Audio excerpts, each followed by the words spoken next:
The average American woman puts 500 chemicals a day on her body, between the cosmetics, soap, shampoos, even your clothing, right?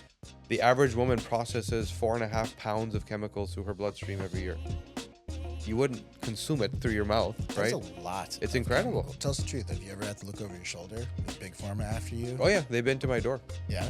Yeah, they've been to my office saying we're buying your company, and when we said no, they're like, well, we have other ways to do this. You know, You're pretty vocal about that. The healthcare system isn't built to really support chronic disease. it isn't a healthcare system; it's a sick care system, right?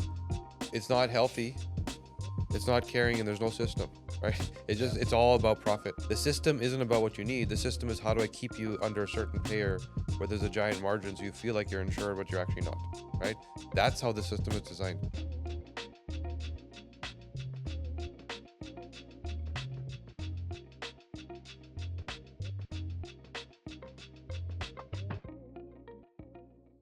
Welcome to the Disruption Podcast. I'm your host, Ludwig Arroyo. They know who I am. Okay. I'm the God author of Rogue Visionary.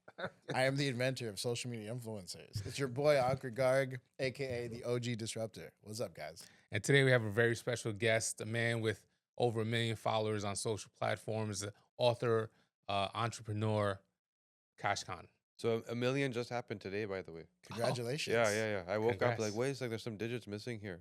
It got compressed into one. I was like, okay, cool. All right. Welcome to the show, man. Yeah, I good to appreciate see you you coming guys. by. What do you do to celebrate 1 million followers? I've never celebrated anything when it comes to followers, Yeah. right? And our team said we gotta say something about this. I don't. You guys tell me. You guys are the. I mean, we the got to influencer get one of groups. those giant balloons. Yeah, Yeah. confetti, balloons. Yeah. Yeah. Okay. It's a we big can, deal. We can do it in post. We can just add it after the fact. So, Cash, welcome to Jersey. Pleasure. I mean, you're from Toronto, which most people Yep. probably know if they know who Cash Khan is. Yeah. I mean, where did Cash Khan kind of start as your brand? Because I know when it comes to personal branding, Ludwig and I have tons of opinions on Yeah. how to go about doing that. But your first company wasn't Cash Khan official, right? You had a bunch of different companies that you started. Yeah. So I never really I spoke. I was out there, but I never really put myself forward as a brand. Let's say, right? Really what happened was the last company I built, the DNA company, which is a research company, skewed towards biohacking wellness just because of my purpose and mission. Our investor said, well, that's not what we're building here. We're building a healthcare company. And we got to the point where it's like, I have a purpose. You guys have a goal and outcome. Maybe we should be doing two separate things, right? So I still own my stake there. But I said, you guys do what you're doing. I'm going to go do what I'm doing, which is me and the people that love what I do. And for the first time 2 years ago, I stepped out as myself. Right. Is that when you started making all these videos that where you're talking to camera and educating people on different So I would say pre-COVID, I had never even been on Instagram, right? And I would say 2 years into it, that's really was a tipping point for me when I saw a lot of talk about stuff that I knew wasn't true because I was doing the genetic research around it. We were healing people. There was no issues, right? And I started to make noise about that. So it's the first time that I think I was authentic, right? It's one thing to have your company say, you got to post something because you're the CEO and it just dies versus me going out there and screaming about what I believe in. And that's where it started, right? And this was like maybe 3 years ago, 4 years ago, you know. So what is your purpose? So I was sick. My mom was sick. I was in a marriage where there was somebody that was very sick. And I always believed because my dad died when I was 17, right? And I just thought that's what it is. Disease happens, you have no control. When I was in my mid 30s, I started to get sick and I had a couple kids, and that was like, I don't want my kids to live what I lived through, right? Right. And so I started to discover functional health. Remember, at this point, I'm going to like 5 different doctors, taking 5 different pills. I had eczema so bad I couldn't even open my left eye, psoriasis all over my body. I had gut issues, migraines. There was days where I just literally didn't even get out of bed, right? And I believed what the doctor said, which is, this is what you have. This is what it's called, diagnose and prescribe. And here's the pill that makes it feel a little better. And my question was, well, if this pill works, why do I need another one? Like, when's the bottom of that bottle, right? So I started to seek out traditional Chinese medicine, functional medicine, which, by the way, was a glimpse of the past of my dad showing me that stuff before he passed away, right? And so that became the legacy. Like, let me take back what I learned from him and actually use it. He never got to finish using it. And I eventually discovered genetics. And I learned that the reason I was sick and my business partner who lived in the same street, ate the same foods, worked together with me, wasn't sick, which caused me to believe I had a problem, is because our genetics were different. So the things we were doing, his body was processing differently. And when I learned how I processed, I'm not sick anymore. In fact, my biological age started to reverse and I got back that lost time. That's what the impetus was of the whole world needs to know. I built a genetic research company. That was my purpose. And you wrote a book about this, right? Yeah, I wrote a book called The DNA Way, unintentional. Never thought I would write. The publisher, the CEO of the publisher, was introduced to me through a third party because he was struggling. Same story. Doctors didn't help, right? I'm not saying doctors don't know what they're doing. Their toolkit is a response to acute care. That's not how you treat chronic disease, right? You don't. It's not an emergency. It's something that started 10 years ago from bad habits. The symptom or the diagnosis is you're just too late, right? So yeah, this guy was fairly sick. Helped him out very quickly. And one day they said, you need to write a book. And by the way, we're going to pay you. Right. I said, okay, both of those things sound good. And so it got out there. And then guys like Ben Greenfield and Dave Asprey started reading it. And they're like, this is incredible. You finally explained it the way that everyone needed it, which is easy. Right. And actionable. Because I had to do that for myself. I had to take this complex science and distill it to what a layman could actually use. Right. So tell us the truth. Have you ever had to look over your shoulder? Is Big Pharma after you? Oh yeah. They've been to my door. Yeah. Yeah. They've been to my office saying we're buying your company. And when we said no, there's like, well, we have other ways to do this, you know? I've had days where I wake up and there's 50,000 followers missing from my account, you know, because of something I said. Us too, right, Ludwig? Yeah, all the time. All the time. Happens Yeah. all the time. Yeah. So it's just, yeah, that hasn't ended. I don't think it's going to end, right? And that's where if it's not a sense of purpose, then you back down. But for me, it is, you know? So I'll just keep going until I'm not here anymore. Yeah. I mean, what do you think will be the status of like healthcare in the next 5, 10, 20 years? I mean, you're pretty vocal about that, you know, the healthcare system isn't built to really support chronic disease. Yeah. It isn't a healthcare system. It's a sick care system, right? It's not healthy. It's not caring, and there's no system, right? It's all about profit. It's all, and what I mean that when I say system, the system isn't about what you need. The system is how do I keep you under a certain payer where there's a giant margin so you feel like you're insured, but you're actually not, right? That's how the system is designed. And so where I see it going is there's tools like the discussion we were having in the car this morning about peptides, right? The tools exist. How do we get past the resistance and all the regulatory to actually get access to them? I think that by 2030, you're going to see genetic therapeutics are a major replacement for a lot of what we deal with today. We already know what the targets are. We already know where disease comes from. We already have the tool that can edit your genome and support broken biology. Put those two things together, and most chronic disease doesn't have to happen, right? So we have the pieces. There's one genetic therapeutic that actually exists today. It's not allowed in the US. You have to fly to South America to get it. And it lists, so everybody has a genetic cap to how much muscle you can build, and it's called myostatin. You can lift the cap with a molecule called follistatin, and all of a sudden you start growing muscle. And we've seen this on muscular dystrophy patients where they have a 20% increase in muscle just from an injection with doing nothing else, right? We've seen it on pro athletes where they start to gain muscle when they hit a plateau. So it's been used and it works in terms of genetic therapeutics. Target worked. Now we just need to expand to more targets. And that's where things are going. Yeah. And there's hope for you, Ludwig. You There's can still grow hope. some muscles. Yeah. It could happen. And I got to join the gym. That'll help too, right? So, I mean, we should talk about women's health, right? You're Yeah. famous for helping female celebrities. You're famous for solutions, identifying things. I guess you were breaking down to us why women have been kind of ignored for so long in the studies and so on and so forth. Could you explain that? Yeah, this was unintentional. I didn't know. Even though there was so much female health, there's so many issues in my own family. You just believe it's normal. Just like everybody else, that menopause is supposed to be a roller coaster. PMS is just a thing that happens. And you just believe it because that's what we're told. And when you just study the genetics of it and the biology of it, it's not normal at all, right? It's not what's abnormal is our environment, the amount of hormone disruption. The average American woman puts 500 chemicals a day on her body between the cosmetics, soap, shampoos, even your clothing, right? The average woman processes 4.5 pounds of chemicals through her bloodstream every year. You wouldn't consume it through your mouth, That's right? a lot. It's of incredible. Yeah, chemicals. it's incredible. That's what it takes, right? The average American consumes a credit card worth of plastic every week. How does that even happen? Yeah. Go examine your testicles. You'll find out they're in there. I'm In telling my you. testicles? Yeah, in your brain, in your testicles, they're in every tissue in your body. Okay. Literally, it was how, do, just how do you even examine your testicles? there was literally a study that was just done where they actually found testicles are now full of plastic. And And that's why what, there's just in the foods that we eat and stuff that we drink. packaging, foods, clothing, right? And that's why there's a fertility issue right now, right? It's not just it's not just the womb, it's the men, right? So going back to the women's health thing, um, when I started my research, my intention was I have all this incredible knowledge on genetics that I've garnered from actually working with geneticists and learning from them, but it was so complex and so cerebral and so heavy, nobody can consume this, right? And so if I go speak on a stage and repeat what I learned, it would be over people's heads.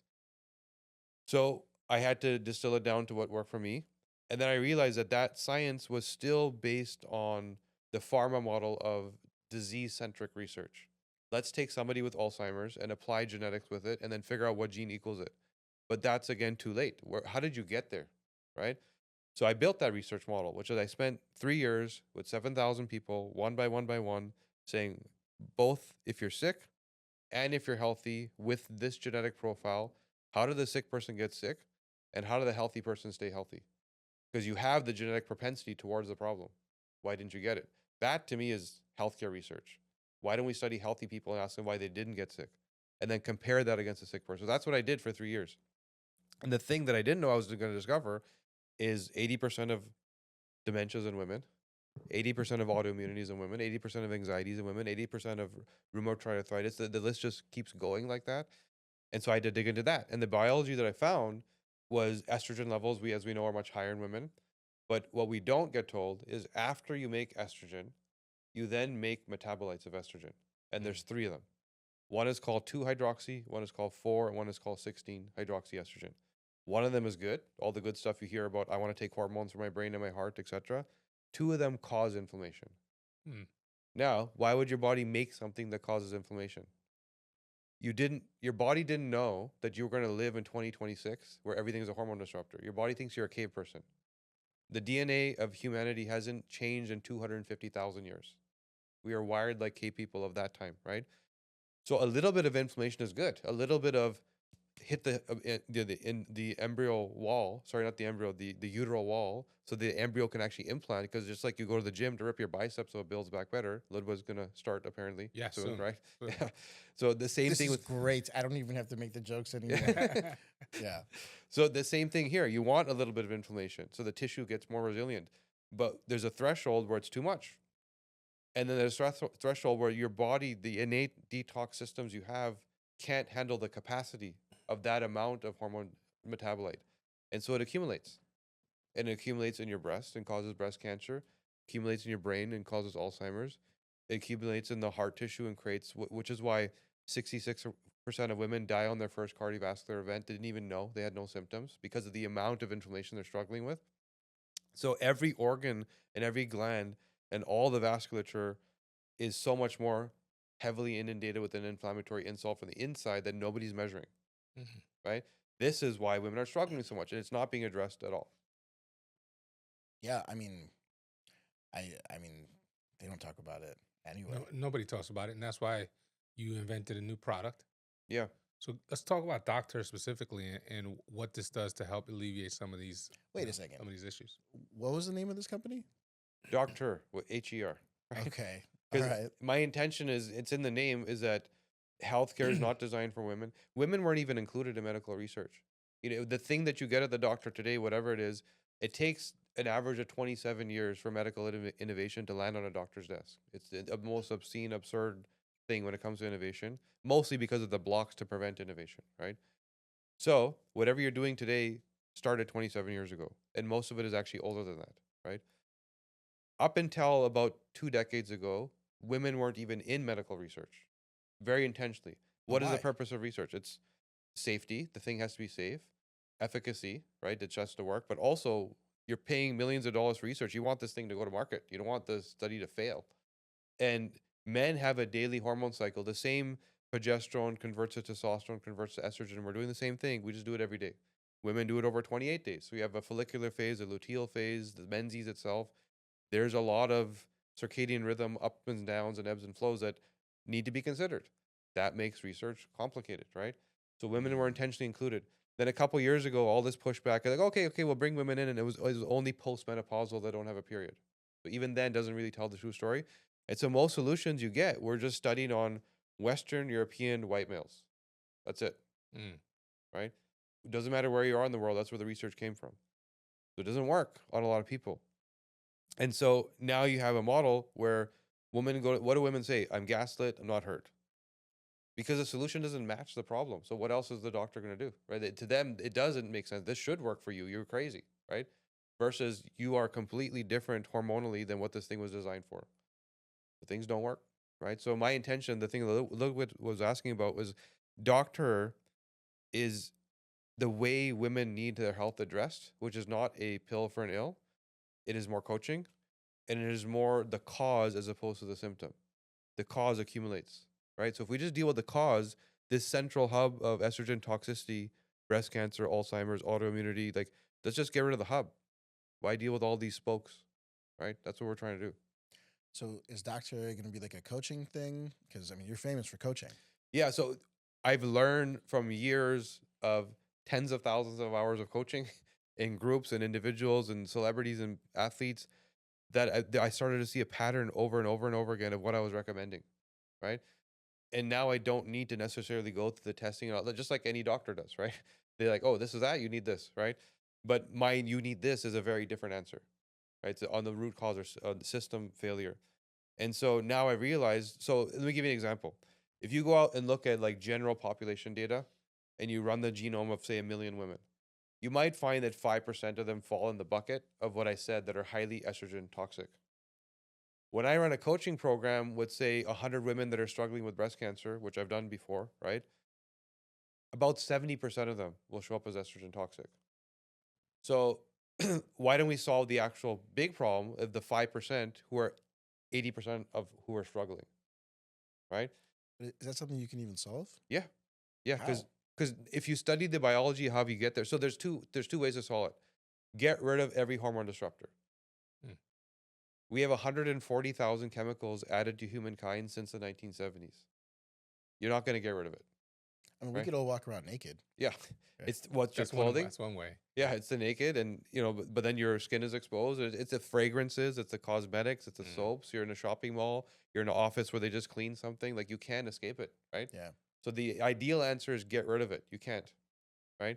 So then you need to add another layer of defense that the female health reality isn't I will wait to get sick and the doctor will do something. It's this thing is making me sick every day. So let me create the defense against it. And that's what we need to do, which is reduce or modulate estrogen to the right level and then remove the metabolite that's causing the inflammation. And so I sat in a lab for months tweaking with different herbs and cocktails. And I also wanted whatever the solution is, that in itself shouldn't hurt you. So Right. many women that are on hormones today don't realize that the synthetic nature of the thing that they're adding, that in itself is hurting them, Hmm. right? So it had to solve the problem, and it also had to be safe and clean. So it took me months, but I'm there now. And so with this product, what does it solve? The first, I think it's called Cool. Yeah, the first one. So the biggest, if so, the person who's struggling the most is going to need the biggest solution, right? Yeah. So if you look at this sort of female health cascade, it starts in puberty, then it goes to this sort of fertility stage, then it goes to sort of perimenopause, which a generation ago didn't even exist as a consideration. Doctors didn't know what it meant, and the hormone disruption is creating this pocket to be even bigger, right? Menopause is starting earlier. Then you have menopause. So I started with menopause because I would say hot flashes are probably the biggest cliche and concern of women's hormone health. So I said, if I can tackle that, which we believe is just innate and not, and I did, and I realized there's a drop in estrogen. There's already menopause is a transition where hormone levels are reducing, and this is meant to be a protective mechanism. Your body knows you don't need fertility anymore.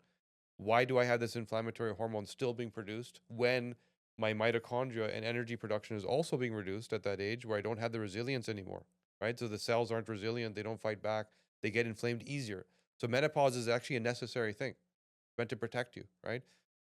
Once again, didn't assume that you lived in a hormone disrupting environment. We're going into menopause full of toxic estrogen, where you now need the period to get rid of it, right?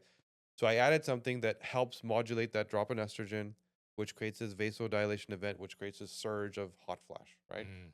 And I don't understand, other than we need to keep women intentionally gaslit and stuck because it's profitable. I don't understand why the solution didn't exist already, because it's so easy. It's so elegant and simple. It's like, we know the biology of it. Somebody just had to decide to address it. That was all that was missing. I think part of it is too. I mean, when it comes to men, we don't really even deal with, as far as talking about menopause and what women go through. It's something that is not really spoken about in the male community. So I think it's great that you're tackling that. How long do the menopause symptoms last for a woman when they start feeling these when they get into menopause? Like, how long does that last? Years. So menopause is meant to be a short-lived, several-month window that is smooth, right? Mm. Women are struggling for 5 years to a decade now, Mm. right? A decade later, still getting hot flashes. It's not supposed to be like that. If you look at a country like, where do you experience longevity? Japan, right? Japan has more centenarians, far more than we have, right? They have many blue zones. We talk about Okinawa as a blue zone, but they have multiple, right? There's many places where people live over 100 regularly. Um, Women in Japan don't experience hot flash symptoms in general because their life is so clean. Wow. They're so void of hormone disruption. What they do for the gut microbiome and maintain their immune system, what they do for inflammation levels, what they do for movement, right? They don't stop moving. Culturally, what they do with sense of purpose. They have what they believe is, they call it ikigai. Ikigai means sense of purpose. You never stop doing what you're supposed to do. So the culture is designed for longevity, right? So I just say this because genetically, a Japanese woman is no different than somebody in Omaha or Florida, right? The context is different and why there's the struggle. So I'm trying to address the context, but also give you the solution, because it's hard to address the context, right? We talked about this earlier, but once you take this product to mitigate these symptoms, how quickly does it work? But wait, hold on a second. How do you even take this product? Is this something that is like an injection? Is it a capsule? Like, what So is this is the other thing where when pharma makes stuff, they make it the way they want to make it. It's not practical or lifestyle oriented, right? When you have a hot flash, you're not standing next to your medicine cabinet. You're out in a grocery store, you're in a board meeting, right? So I had to think about the reality of how women struggle. And the reality is, I need something like in my purse when I need it. Mm. So I had to formulate these herbs in a way where it's like a spray, where it's, instant. That's what's important. And it's convenient. So spray in my purse. I feel the hot flash coming. I spray it, and it should go away. And by the way, the more I use this, the less hot flashes I'm going to get, because I'm actually teaching my body to modulate on its own. Well, that's cool. So it's doing some type of transdermal absorption. Yeah, straight through the mouth. You also swallow it, right? So it's through the gut, through it's a dermal also. And there's certain herbs that we know that as soon as they enter your system, there's signals. Just like a peptide is a signal, right? You'll get these same peptide signals from foods. Like, if somebody has leaky gut, they'll be told, go have bone broth, beef bone broth. Why? Because there's collagen peptides in there that are signals to repair your gut wall, Mm. right? You can inject a peptide, but foods have them too. And so certain herbs, I know a guy, this crazy herbalist that, picture this guy in a lab who just never leaves his lab. He's built a herbal BPC 157. Does the exact same thing, drives the same peptide signals from herbs. So everything comes from something, right? We just lost the science, the direct connection to where things come from. How does this product work in conjunction with the other products you're looking to launch? So my thinking, once again, it has to fit the lifestyle and context of the user. That's what's been missing, right? And what a woman in menopause needs versus what a woman in perimenopause needs versus a woman that's in fertility range versus puberty are completely different things, right? The same challenge, hormone dysregulation and estrogen toxicity, less years of exposure, right? The girl in puberty hasn't been experiencing for as long as a woman in menopause, so different problems to solve. The biology is different, the cellular energy is different, right? The level of inflammation is different. So same problem in different contexts, right? So the young woman, the puberty age, 30% of American teenage girls have considered suicide. Mm. Wow. 30%. 30%. It's a ridiculous number. And it's not because they're depressed, anxious, angry, upset. It's because they're hormone disrupted. That number didn't exist 2 generations ago, right? So the issues there are more like anxiety, stress, body type issues. Then you get into fertility, and 30% of women now need IVF, in vitro fertilization, to get pregnant. Mm. That number didn't exist a couple generations ago. The number 30% is like a CDC number. If you talk to fertility clinics, they say it's closer to 50%, right? Wow. So different problems to solve. Now it's more about the energy is starting to change. The uterine lining has a very high density of mitochondria in it, and if your mitochondria are struggling dealing with toxins all day because that wasn't supposed to happen, you don't have the energy to get pregnant, right? If your hormones are disrupted, you're not building the lining properly. You know, if your body's dealing with inflammation of the ovaries and the fallopian tubes from estrogen toxicity, things are not happening properly. So different problems to solve, slight tweaks to formulation. Core problem: modulate hormones, get rid of the toxic metabolites. But then there's a context of these 4 stages, right? So a product like this could help anyone in these stages. Like, I mean, there's probably some extreme cases. Like, how do you? There'll help be those people? extremes, and I would suggest that the extremes need more, right?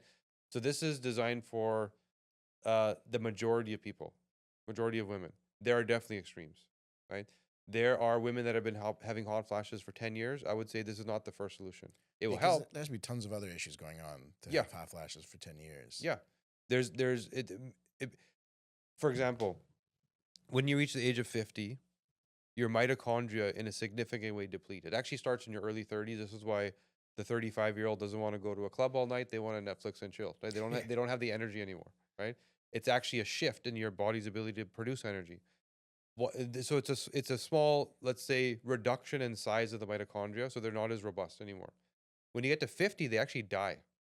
So between the age of 50 and 70, you lose 70% of your mitochondrial capacity. So your energy production capacity, the energy that you feel, but the energy that you don't know, neurochemicals, hormone production, all requires energy.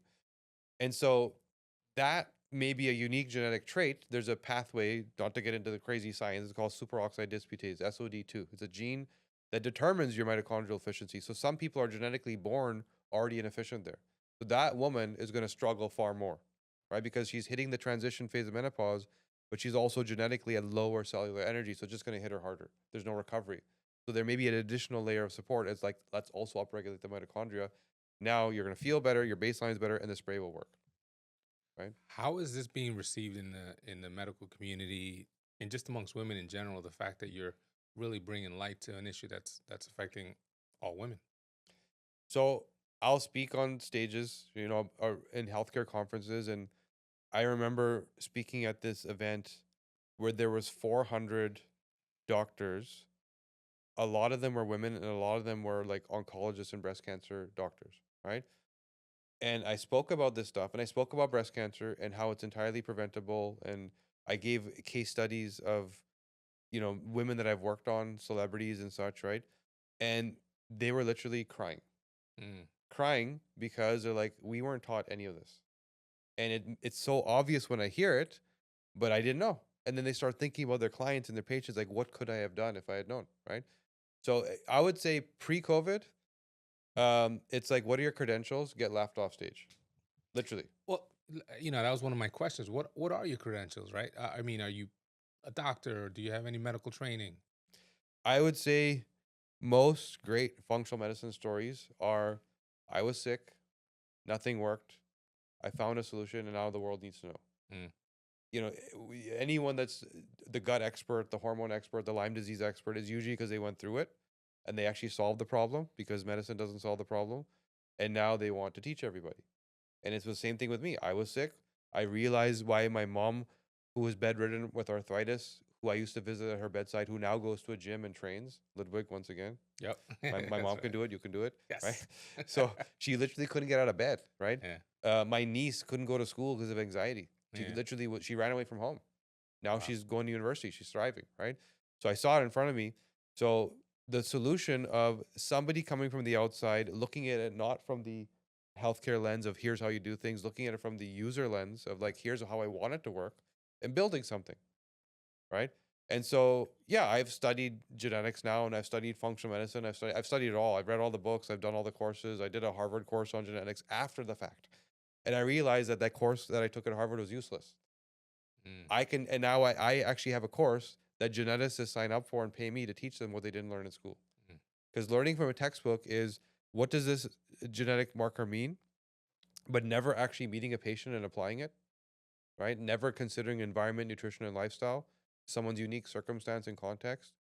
The textbook doesn't work, right? The textbook is only going to lead you to how to solve a rare genetic trait, which is a tiny fraction of our problems. Most of things are chronic. They're developed and caused, right? So self-taught, and now I get paid to teach. That's amazing. You know what the real disruption is here? What? We need to run a clinical trial on the men's health for all the people that buy Cash's products, because I bet our health is going to get better. Oh, 100%. Is that something that you ever even thought about? Like how this applies to and helps men and the other stuff that you work on? Well, no, Real I'm just women? saying if the women are happier, we'll be happier. Right? I mean, everything he just brought I mean, up, like if the happy female wife, doesn't have happy hot, life. like Yeah. no hot flashes for a menopausal woman must definitely make men 1,000%. Yeah. significantly easier. 70% of divorces are initiated by women and around the menopause age, Ouch. right? There's no coincidence there, right? So you're on a mission to stop divorce. Wow. A lot of benefits from Cash. I can tell you any genetic. So whenever I've done a lot of like one-on-one counseling with like pro athletes, celebrity type people, right? And whenever there's a couple, it always turns into a counseling session. Because if I have your DNA, I know how your brain works. Every neurochemical that drives your perception, that drives your beliefs, everything. It's all. I don't need to talk to you. I already know your personality. It's proven through DNA. And when you see that, you understand there's no right or wrong. There's no opinion. It's just perspective. It's how you see. We're designed to see things differently, and we're meant to be playing a role in the tribe, right? But we don't do that. We're all trying to do the same thing, and we're all have our opinions. And so, yeah, there's a lot of truth to that. And this also gets influenced by hormonal shifts and changes. Yeah. The superpower that a woman was meant to have gets muted because of some noise of hormones, right? To that point, with women going through PMS during their fertility years, right? Obviously, there's so many memes and jokes about how women act when they're on their period. And Tell us more, Ludwig. I'm gonna stop there because my question is that something that you're actually looking to tackle, like helping women who dealing with their PMS and not having those hormonal fluctuations? So when I go through, say, I'm running a group program right now, right? So there's 100 people in the program. I have their DNA, and I have some of their healthcare history, and we meet in groups and we go over stuff. Doesn't matter where they are. There's people in there that have breast cancer. There's people in there with autoimmunity, and there's people that are just biohackers that just want to live forever. It's a little bit of everything, right? Every single person, we start with nervous system. It doesn't matter why they're there and where they're at. If we don't regulate the nerves and mood, nothing else is going to work. Most people are stuck in fight or flight, and they don't even realize it. Yeah. And fight or flight is not a woo-woo term. It's an actual shift in biology. Again, our DNA is ancestral. Our DNA doesn't know what today's modern life looks like. The only time we had a chronic loss of control and chronic stress ancestrally was either battle or famine. You're gone to battle, there's no food, right? Otherwise, you lived on your farm, things were normal, there was no chronic everyday stress the way we live. So that chronic signal tells your body, I've gone to battle. And when you're more androgenized, there's more testosterone, it turns you into a warrior. Go fight, right? And you get into burnout, which destroys your nervous system. And when you're more estrogenized, it turns you into the protector. Stay back, protect the tribe. You start to gain weight. You start to engage your nervous system and look for even more problems, right? So most of us are stuck there for different reasons. We can use the neurochemicals of the brain to just figure out how we got there. If you don't regulate the nerves and you're in fight or flight, your body shuts down rest and recovery priorities, and it increases inflammation. It shuts down your gut. It shuts down your immune system. It's like I'm conserving energy, hoping that I can recover from an injury if I get cut up with a sword very quickly. Right. But the emergency never comes. And so the inflammation is high and the disease is very possible, right? So some people say the supplements didn't work, the stem cell therapy, this influencer said it's amazing, did nothing for me. The terrain wasn't ready. You're still stuck in fight or flight. The body's not even trying to recover. So we always start with nervous system. I mean, this is eye-opening. It is. It is. I mean, it sounds like we had a life longevity guy that was on our podcast a few podcasts ago, and ever since then I've been really interested in it. And it sounds like you're tackling this from the biohacking side. Obviously, there's health benefits from that, but then there's health benefits from changing your diet, from exercising more.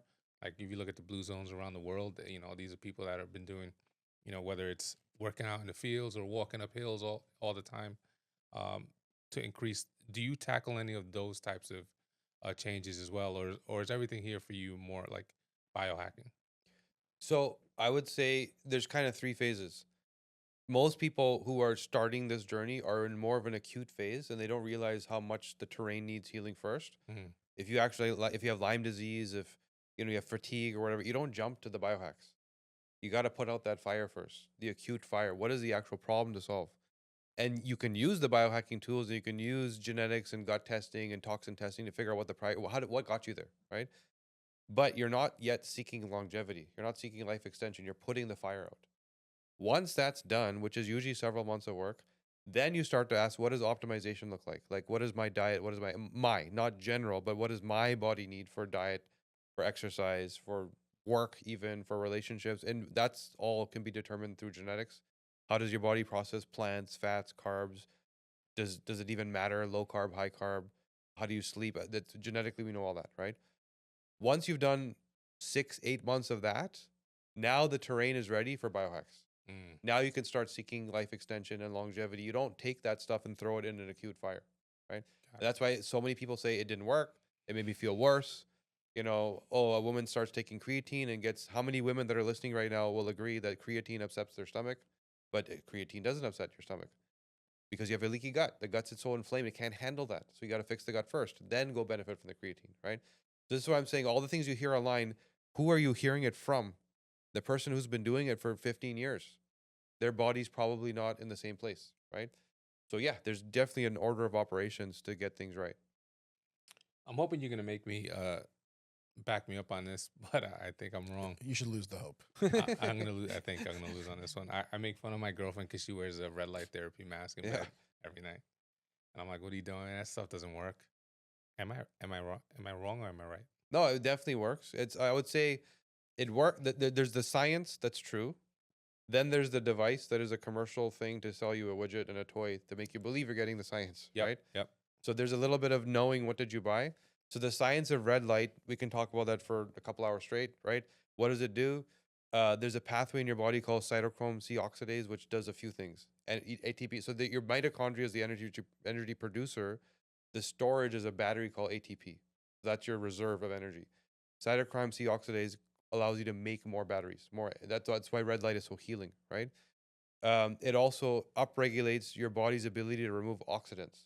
So every time you breathe in oxygen, your mitochondria uses that in combination with the nutrition you ate to make energy. Mm. And the byproduct is something called an oxidant. So the irony is the oxygen that gives you life slowly ages you with an oxidant. It's an inflammatory insult. You can either experience inflammation for the oxidant, or you can neutralize it and turn it into water and pee it out. And red light does that. The cytochrome pathway does that, right? So that's another reason why athletes use it for recovery, because they don't experience the oxidation, they don't experience the inflammation of training, right? The other thing it does is tissue repair. So there's a process in your body called phagocytosis where so before you repair something, you need to get rid of the gunk. So if you have an injury, you have scar tissue, whatever, there's dead senescent zombie cells in that area that prevent the repair from happening. So this process of phagocytosis is how you clear and remove the dead cells. Then you need what's called a fibroblast, which is the scaffolding, right? Then you actually get the soft tissue, the collagen, the tendons, the ligaments built. Yeah. So it's a 3-step process. Red light exaggerates and accelerates all 3 of those steps, right? And in the right order. So if you have a scar and you leave half of it just to the elements and the other half is left to red light, it will heal 3 times as fast. Oh wow. Right? Just by adding red light. And so it also, the collagen production and what it does for, so again, there's many more things I can say about it, but it's true. You just have to be careful about what device you're buying, because a lot of them are taking a red bulb that doesn't have the output, the right light spectrum, the right wavelength, the right pulsing to actually penetrate the tissue. That's where people fail. So should men be using red light therapy as well? Yeah, I'd say huge for recovery. I work with a lot of NHL hockey players. Speaking of testicles, once again, it's going to come up again. The one of the things we do for these players is there's a lot of things they can't do because they're restricted, right? So we actually get them to put red light on their testicles. And 1 month of that, your testosterone will literally double if you're low, right? No therapy, no Melt treatment. that plastic out. Yeah. Right. Yeah. Right. So it causes your testosterone receptors in your tissue to get more exaggerated. So there's more in the tissue, and testosterone production goes through the roof, Oh wow. right? So red light will heal the part of your body that's experiencing it. And if your whole body's experiencing it, there's even a more exponential benefit. The shock of that is incredible. Yeah. So we're gonna have to cut this out of the podcast so that Swan doesn't see this, so I can remain No, the I'm gonna make sure I send it to her. I'm gonna just airdrop it to her straight over to cut this to her segment out. phone. So I mean, it's clear Kashif Khan is a disruptor, right? He is going against the grain The to try to epitome. help women's health and as a byproduct our health as men throughout what he's doing. But I mean, about the things that Ludwig and I do, and the name of the show is the Disruption Podcast. Do you happen to have any questions for us? Because we know what your superpowers are, right? It exudes out of you in every conversation. But what could possibly answer for you? So I think the big thing that I see is resistance, because you have the solution, right? But then you have regulatory that doesn't want the solution, right? So how do you get out there and talk about it? Where people, like the peptide thing right now? Yeah. How do you actually get out there and make noise, and the world needs to know, but how do they know when you're not allowed to talk?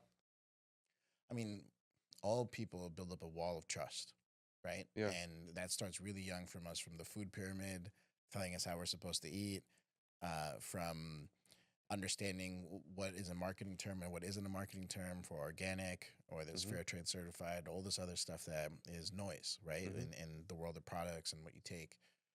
I feel like the only way to break through that noise is consistent communication from people who have clout, talking to humans about what's going on. What's great about how you describe everything is that you break it down in a way that people can just understand it. You make these difficult vocabulary concepts like just digestible.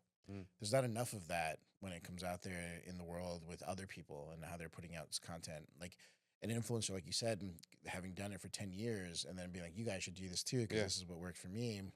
I mean, they're not taking the time to look at their fans and analyze each of them and then understand what they need to see. So this idea that like there's brands out there doing custom vitamins based on what that person needs, based on blood tests or whatever that they do, or this idea that you go for your yearly checkup and your doctor's going to fix a certain amount of things or give you guidance for what it is.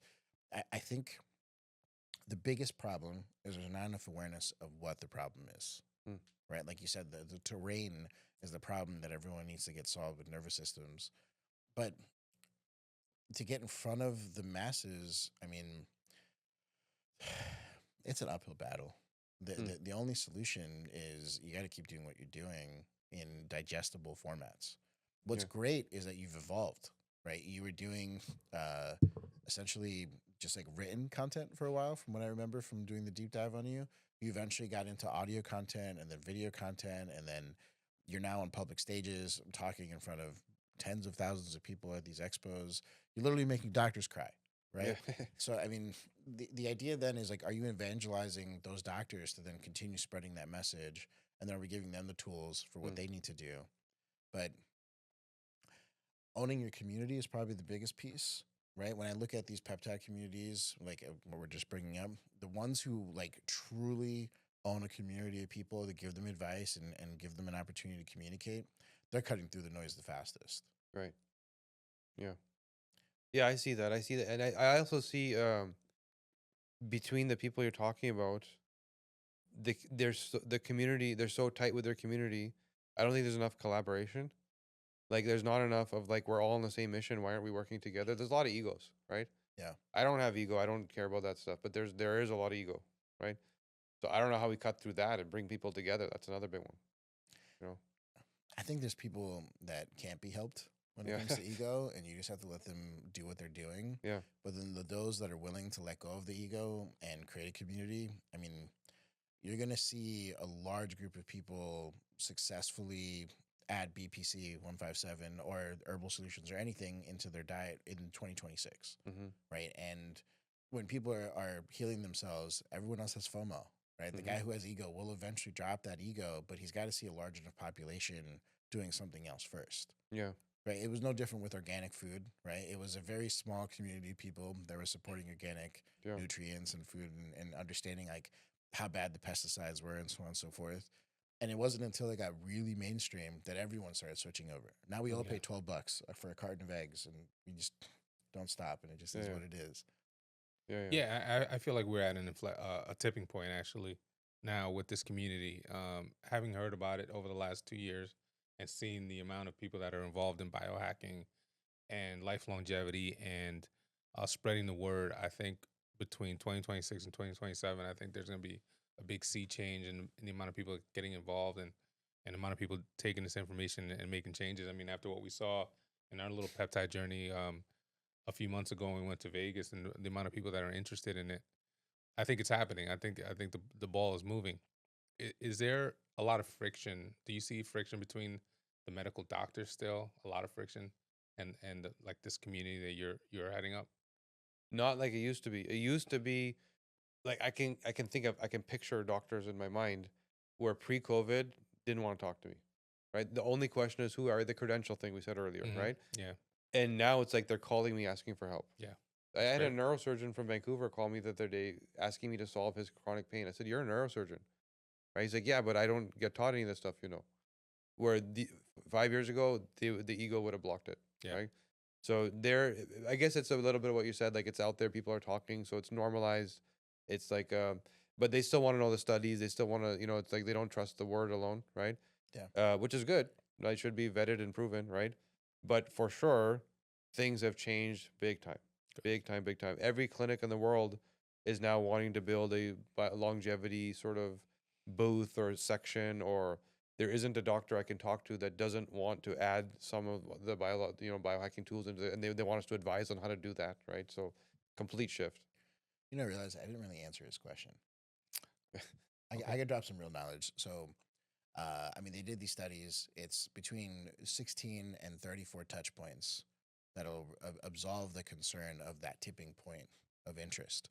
So, that's why they put McDonald's every, 10 miles. Or, and Right. that's why they have Starbucks on certain corners. Every time we see the logo, that impression is a touch point.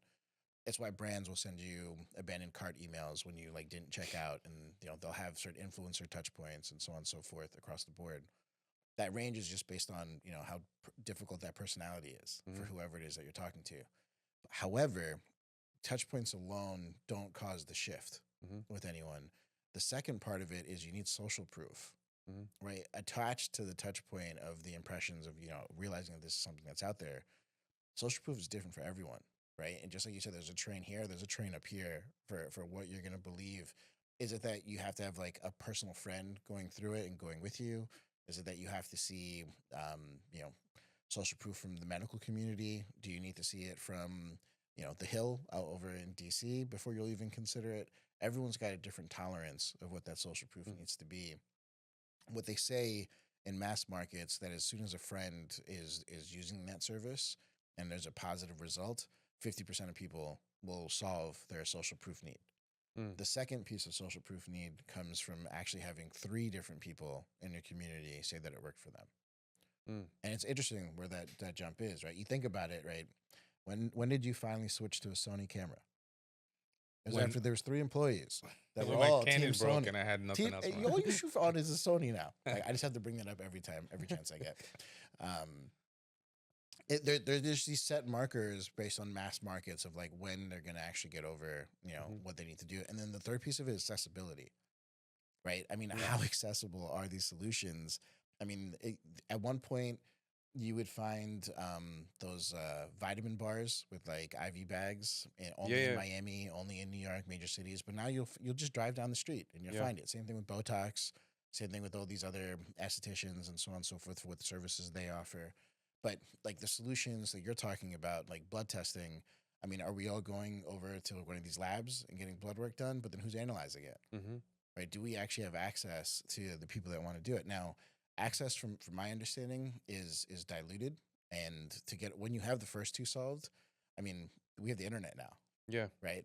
So when we talk about women from 25 to 35, if you're on Instagram, TikTok, you have access to them. Right. And as long as they're within your audience, we could sell them or talk to them or on any concept or vision or solution that we need. Anyone after, 45 to 65, if we're on Facebook, Instagram, so on and so forth, now you're attaching them. But this new group of puberty and fertility, I mean, we have to be on Discord. We have to be on live streaming gaming platforms Twitch. and all these other Mm. other solutions that are out there. I mean, sometimes I'm disconnected from that younger audience of what they need to do, but we guys like you, guys like us, we would hire people that understand those audiences and figure out how to get that access piece solved. But the Mm. first two, I mean, those have been the same for a very long time. Got it. And I think access also, you make me think of access to, so when I think of like testing, data is not really informative. Data is kind of dumb. The insights, the interpretation is the value. Mhm. And that's where if you give me a genetic report versus give a doctor a report, it's the same data, but we're going to tell you two very different stories about what it means, right?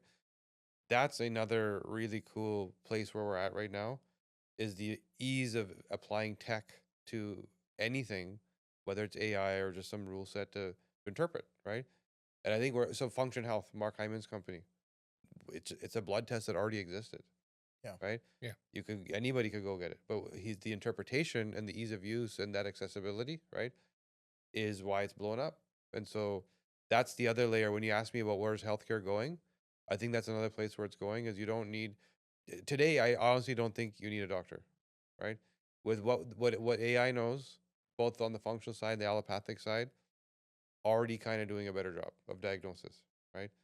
And so accessibility is FDA going to let people use it, right? I know there are places in China where you can just walk into a booth and you'll be told exactly what to do. Blood work is done. There's no human interaction at all. Somebody tried to do that here. I think they're called Forward Health, and it kind of disappeared. So I don't know if they had some FDA pushback, right? But it was set up, running, and then went very quiet. Shouldn't have, because it's exactly what people need. So I think accessibility on the other end too is like using tech to make things sort of touch everybody. Yeah, I mean, let's just say that, someone heard this podcast and they were like, okay, we should totally figure out what's wrong with our terrain, right? Yeah. What is the next step?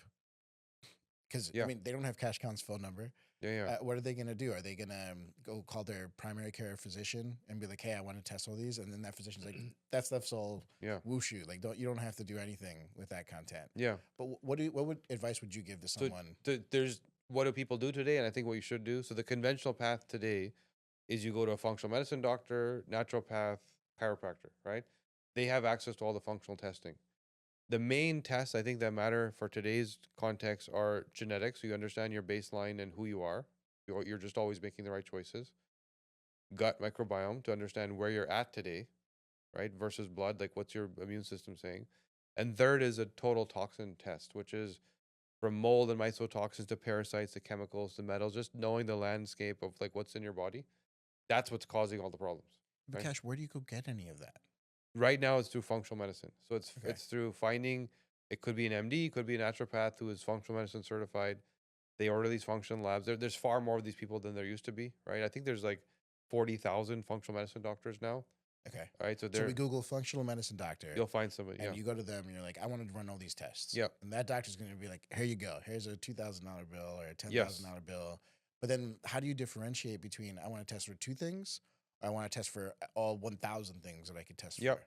So typically, most functional medicine doctors are specialized in something, right? They're the fibromyalgia expert, they're the mold detox expert, because each one of those problems is so huge, right?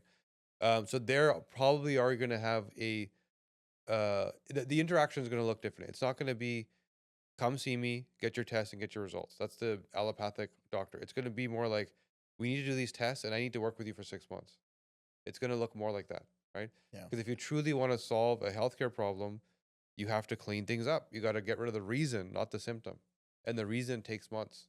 So suppose, I'll give you an example that sounds crazy, but I had a lady that had a connective tissue disorder. Shoulder would pop out of the socket. It's referred to as Ehlers-Danlos. That's the name that a doctor would give what they see, right? I said, yeah, I understand what your body's doing, but why? You didn't have that from birth. Something changed. So we tested her and we found significant mycotoxin and mold in her body. Different mold spores will cause different problems. Some will cause cancer. Some will go to your brain. Gliotoxin causes brain inflammation. Aflatoxins causes systemic inflammation. So they all do different stuff, right? And she happened to have a few mold spores that specifically affect your connective tissue and your body's ability to make it. The same thing that I was saying red light fixes, right? So we detoxified her a mold and gave her a red light, and voila, she doesn't have a disease anymore, right? Because she never Yeah. did. So, Mhm. but that is not a here's a pill for your Ehlers-Danlos, which is the current solution, because you can only diagnose and prescribe is the doctor's job. It's more like detective work of why, what changed, why, what happened. So that process takes months, and that's the difference that somebody has to be ready for. If you truly want healing, it's not a Mm. pill for an ill; it is months of work. Well, help me understand this. If you don't know, I have a friend, Jay Campbell. He calls people dumpster fires. Yeah. If you don't know what kind of dumpster fire you have, who do you go to find what your fire is? So just like medicine, a really good functional medicine doctor will know from your symptoms and your issues because they've seen it before. Yeah. Most will use testing. Okay. That's how you just to do the detective work. So it's toxin testing, gut testing, hormone testing, DNA testing. Those are the big ones, right? There's many other tests, Yeah. right? There's nutrient tests. Those are I would say the four big ones that even if you got forget about DNA, even if you got toxin testing in your gut, you'll know what's happening in your body, what's confusing your immune system, where the energy is being redirected, and you clean up that mess. That's where the problems come from, right? So usually it's a test first solution, right? Well, I mean, you started asking us about how you get over that hump of awareness and then getting through the noise. Is there anything else you want to ask us? Well, this work we're doing here, where we're kind of having a conversation to guide people and and sort of even just to open up on what's happening here, right? I find that there's a lot of these conversations happening, and a lot of it is like I'm going deep on what I know, right? I didn't know what we were going to talk about here today, right? I'm going deep on what I know from my research, from actually healing people. I find the first question I ask you is like, how do we get to awareness? My next question is like the opposite, which is a lot of what you hear out there is not this. You asked me the question, and I know it because I've worked on it. It's sound bites for reels, for views, and the guy doesn't have any clue what he's talking about, Mm. right? And it's by design, right? Yeah. And it's by design where I need something cool to say that no one else has said before. And if you ask that guy a question a week later, he won't even remember what he said Yeah. because it was something he had to remember for 30 seconds for his. So how do we solve that problem of there is a challenge of the FDA can point their finger and say this is all snake oil because some of it is, right? And maybe even what they're saying isn't wrong. They just don't really know what they're talking about. And so what they Yeah. present might be a piece of the story which really doesn't help somebody. You want to know the truth? Yeah. I mean, you have to teach responsibility and accountability. Yeah. Humans have to understand that, I mean, snake oil's been around forever, Yeah. right? I mean, Adam and Eve. I mean, literally from the earliest stories of anything we talk about, someone is always trying to trick someone into something. Yeah. So, I mean, we as humans have the responsibility of fact checking and looking into it. I mean, you hear about people who are like vaccines don't work, and you hear about all these conspiracies and so on and so forth. I mean, to each their own. You're all allowed to do your research Yeah. to make a decision. I mean, are there people out there in the world that sound as good as you do on a soundbite? Yeah, of course there are, right? But does that person have a book? Does that person have a community of audiences? Do they have social proof of all the people that they've helped? Are you going to listen to the influencer who is attractive and is like, you need to take this? You're going to listen to, for the creatine example, right? Or are you going to look at the 10,000 clinical studies that creatine has to know that creatine is a solution? Mm. But the truth of the problem isn't just, hey, you need to be accountable for what you believe and what you don't believe. It's what you said earlier. It's that people don't have the awareness of what the problem really is, Mm. and they're trying to find solutions for a problem that they think they have, or they have an emotional connection of FOMO of like something I want to have, Mm. right? So I mean, there's so many problems along the way. Have you ever heard of this next fact I'm going to tell you? Protein is probably the number one bought supplement globally, right? Creatine will probably be number two. But when people buy protein, do you know why they don't buy it a second time? That same brand. No. So you saw some ad, you saw some influencer, they're marketing that protein. You made an emotional decision that you're going to do a lifestyle change, right? Because most people that are buying protein are not regular consumers of protein. They're people that want to improve their health or lifestyle, sign up for a gym, or charity. That's what donations. That's Donation. what we call it. Donate to a Yeah. gym. And it doesn't show up instantly, from the moment that you made the decision to make the change, it's going to take 1 to 2 days. Even with Amazon Prime, it's best case scenario, you're ordering on Amazon Fresh and it shows up in 3 to 6 hours. But it's going to show up at a time that's inconvenient, right? Because you weren't free when you're coming home from work with your kid in the hand and grocery bags, and then you see boxes, and then you have to actually open the box and you have to get it out of the box, and then did anyone teach you how to make the shake? Do you even have the blender? Do you have the banana? Do you have the peanut butter? Do you have all the things that you need to make a shake that you're going to actually want to take? Yeah. People don't reorder. The number one statistic is because they never opened it. It showed up to the house, went into a cupboard, and that's it, collected dust. Yeah. So why would you reorder if you didn't even go through your initial inventory? Yeah. Now you create guilt and all the things that go along with that. Yeah. So when we built Shreds, we had to figure out how to get that guilt totally removed, right? And it's no different when you look at Michelin tires and what they did with the Michelin system with restaurants. They had to come up with a way to get the tires to actually be used. So I think similarly with noise disruption of like the snake oil that's out there, you have to create awareness that there is snake oil, right? And then you have to create awareness that, oh, it's my job to go do some research and look at the reviews and do all the things that we do. Not my wife, though. My wife's going to look at the reviews no matter what decision. I don't have to convince her to do any of that. But there's so many other people out there in the world that, they just are going to listen to the first person that tells them something. Yeah. It's funny you're saying that because that's I do run ads to promote events that I run, right? Separate from the content. I try and separate the two because I don't want someone showing up to the page like getting anything other than just pure learning, right? And authenticity is a big deal, right? It's got to be what I believe in. It's got to be. Otherwise, when someone hears me, there's going to be a disconnect between the experience and what I say because I'm just not authentic, right? So my authentic belief is that this whole biohacking industry doesn't work as well as people think, right? Because if who does a biohacker? The guy it's a man, and it's not a woman, right?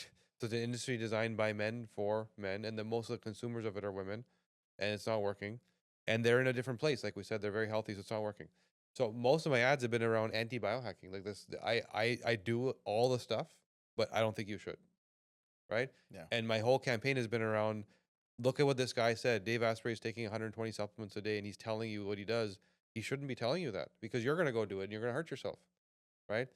And so that's what my campaign has been, is speaking to the snake oil to some degree, right? And these guys, the big difference here is they don't have a bad intention. There's no like nefarious intention. They'd actually never considered the thing you said earlier, that my fan isn't me. Yeah. Right? They don't realize they're hurting people. So that's been my campaign. Right? We need to tell the influencers that they're hurting people. Yeah. Damn, that makes me hate what we started. Again, they didn't intentionally want to hurt people, right? They're just sharing their journey. Yeah. Right? Now, if anyone sees someone else's journey and then thinks like, oh, I can repeat this, I mean, they have to analyze their status quo, right? Like, what's their starting point and what's going to take them where they need to go.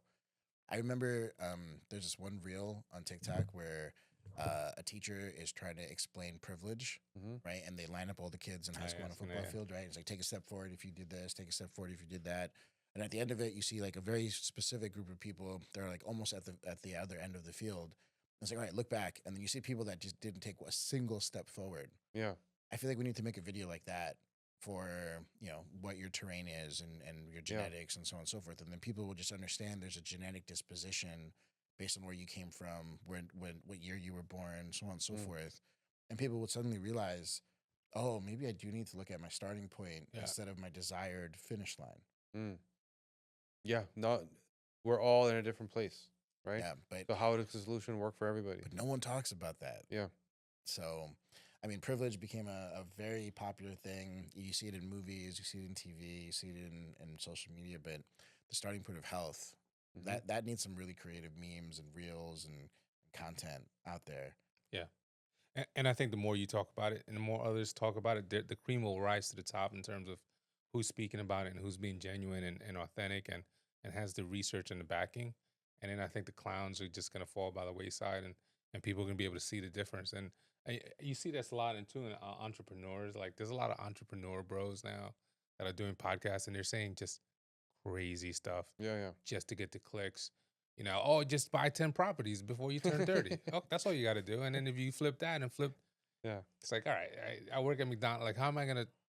How many people can do that? And so, but I think there's this like counterculture that's happening where people are being like, all right, this is silly talk. Let's now talk. Let's look at the people that are really doing it and what actionable items we can do to get to that next level. And I think what you're doing with 1 million followers over the last 4 years, um, and people like Jay Campbell and others that are out there saying the right thing, I think that's gonna separate itself automatically from the rest and be the place where people go to for information.